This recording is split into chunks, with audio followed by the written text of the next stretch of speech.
Okay, good afternoon. So, kanina nakapag-video tayo ng walang chart.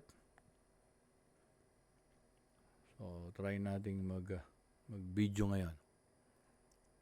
Tanggalin muna natin yan yung lagi ko ina-encourage sa inyo. Kung nailagay nyo, i-delete nyo, delete all selected, yan, mawawala lahat yan. Tapos, try nyo kung maibabalik nyo. So, asan yung all-time high? Hanapin natin, yan. This is daily, nasa daily. Then, kung mapapansin nyo, ito yung mga swing high, yan. Lumalabas ito isang buwan, pangalawang buwan, 3, 4, 5. Ayan, 5. This is August, July, June, May, April. Yan. 1, 2, 3, 4, 5. So, nung August, na-break niya yung mga resistance na to. Itong mga, yan, significant resistance na yan. Na-break niya yan. Yan. And then, ngayon naman, na-break itong all-time high. This week, na-break yung all-time high. Kung pupunta tayo sa kwan, let's start from top-down analysis.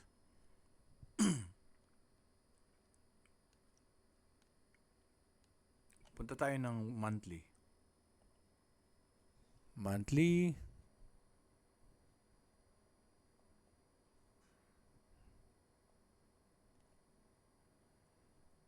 So, lagyan natin ng line yung all-time high. Ito yung all-time high.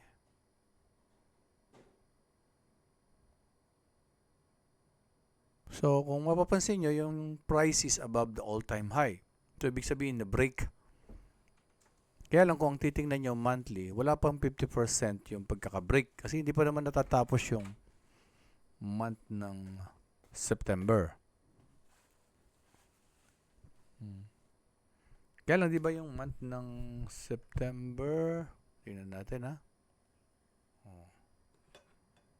So, imagine ninyo, September. Yan. Daily, no? Yan. Imagine niyo on the first, on day, September 1, September 2. So, ito na kagad yung tinakbo niya.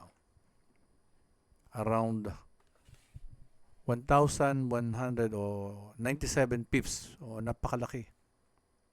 Na talagang binutas niya to. Yung mga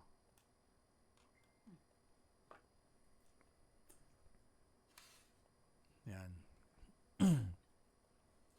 Talagang binutas niya, no? Yan.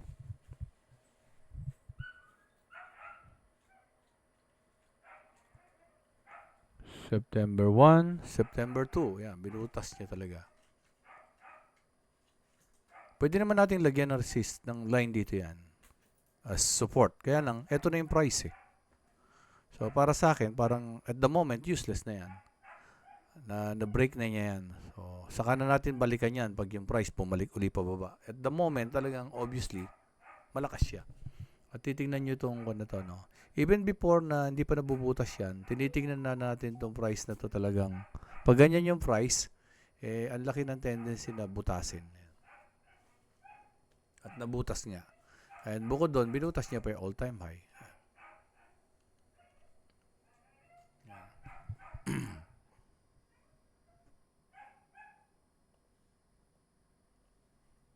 Sa ngayon, ang focus natin yung nabutas na all-time high.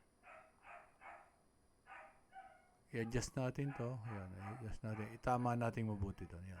Yan, tama natin yan. And kung papansinin mo yung candlestick on the daily basis, so more than 50% or almost 50% ang lumabas na body. So ibig sabihin, the breakout is a good breakout. Base sa ating one, no?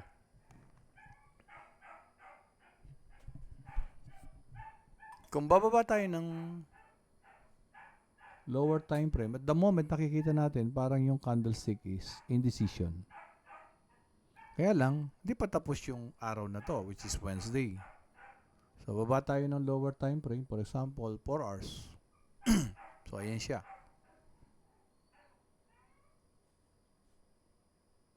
Kaya na para sa akin, pinaka-ideal na time frame para sa lower time frame, yung 1 hour. Kasi nabibilang natin yung oras. Bakit? Nabibilang natin ito, tulad nito, yung kanina opening 6 o'clock, 7 o'clock.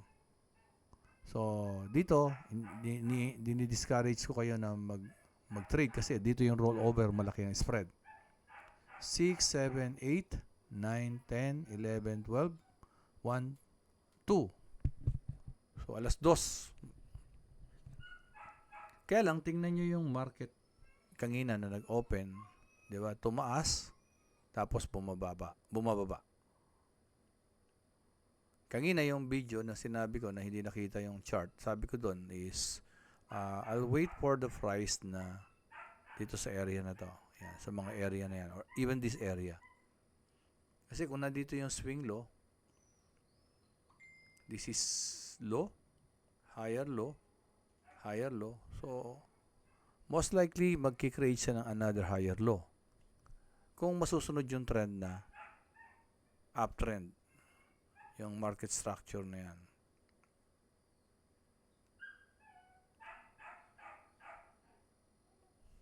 Ngayon, kung di masusunod yan, anong pwedeng mangyari? If the price break below this higher low, for example, nag-close dito.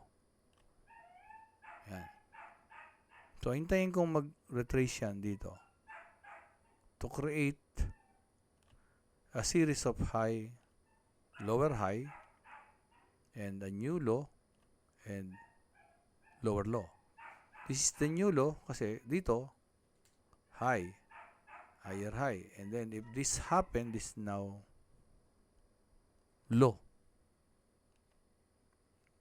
So, possible na magre-retrace yan to create a lower high. So, na-break yung structure. Parang ganon. Pero sa ngayon, bago yon, ang inaasahan ko, pwedeng bumalik muna yung price niya somewhere dito. Ayan. To create a consolidation and a breakout from this small consolidation, or if there is a pullback, pwedeng pumasok, another consolidation, then pasok. Kasi yung bias nito talaga is pataas na. If this price bumaba dito, malaki na yung posibilidad na tumaas. Kaya lang, you have to look for the candlestick formation. So, there must be a rejection. Yan. And a confirmation. Yan. Kung 1 hour ka, at least yan, pwede mo makita yan. Pero kung lower time frame ay consolidation, a breakout from the consolidation and a pullback, and then a rejection, confirmation, yan. Pwede yun. Pwede ka na makipag-supper around. And then, sana stop loss. If may buntot dito, below that, wick. Kung susukatin mo naman yan at medyo kaya ng kapital mo, sabi nila, paano nga ba sir? Mate, sukatin mo. Kung kaya ng kapital mo, for example, mga 50 or 100, kung kaya ng kapital mo, okay. So, this must be, for example, this is 50, at least this is 100. 1:2. Yun. Minimum 1:2.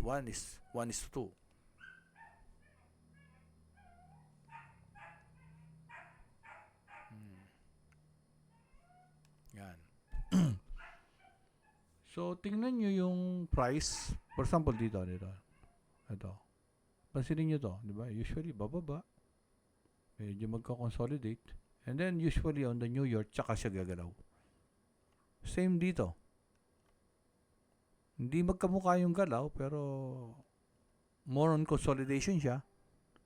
Pero pagdating ng New York, yun siya. And then, before closing ng New York, ayan, very seldom kasi to. And then nagkaroon ng consolidation the whole day na halos, and then the following day ayun na naman. Ito siya. Pero yung impulse niya rito, di ba bumalik? So the same here, bumalik. And then New York. So possible na ito pagdating dito o pagdating dito. So wait for the New York session. Kung may mga ganitong formation, medyo magbantay na kayo kasi ang bias natin is bullish. Yan. Kung nakakakita na kayo ng mga formation na ganyan, and then what you need to do is go to a much lower time frame for 15 minutes. Yan. For example, yan, no?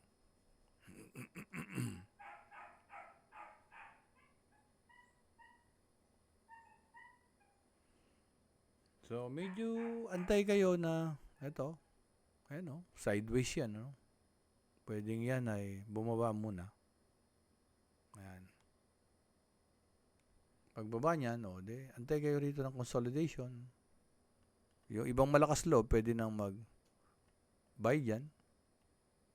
Kasi pwedeng ganun. Ayan.